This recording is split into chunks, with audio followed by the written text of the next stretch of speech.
Bitcoin সাপ্তাহিক চার্টে আপনাকে স্বাগতম। খুবই ইম্পর্টেন্ট একটা আপডেট আপনাকে দেওয়ার জন্য দিয়ে দিচ্ছি। দেখুন, এই উইকটা শেষ হইতে আমাদের প্রায় 5 দিন 9 ঘন্টা লাগবে, বাট এর ভেতর লো যে সর্বোচ্চ এই লো অ্যান্ড প্রিভিয়াস ক্যান্ডেলে হাই লো, বাট এইটা একটা ফেয়ার ভ্যালু গ্যাপ। ওকে, এই ফেয়ার ভ্যালু গ্যাপ থেকে মার্কেট একটা বুলিশনেস ক্রিয়েট করছে, হাইকে লিকুইডেশন করার পর মার্কেট নেগেটিভ ফল ক্রিয়েট করতেছে।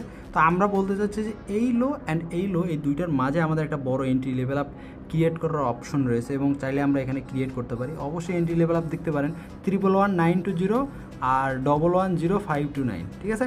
অ্যান্ড টেক প্রফিট এইটার উপরে, এইগুলো সম্পূর্ণ হাই, হয়তো হাই ক্রস করবে, নয়তো স্টপ লস ক্রিয়েট করে আপনি এই লো সুইপ দেখতে পারবেন। সো এটাই হচ্ছে এন্ট্রি লেভেল আপের মুখ্যম সময়। দেখা যাক, তবুও মোরাল অফ দ্য কম বেশি পজিটিভ করবে এখান থেকে, এটা আপনি দেখতে পারবেন। বাট এটা একটা ভালো এন্ট্রি লেভেল আপ পয়েন্ট আমাদের এই সপ্তাহ বা এই মাসের সম্পূর্ণ টাইমটাই ধরার জন্য।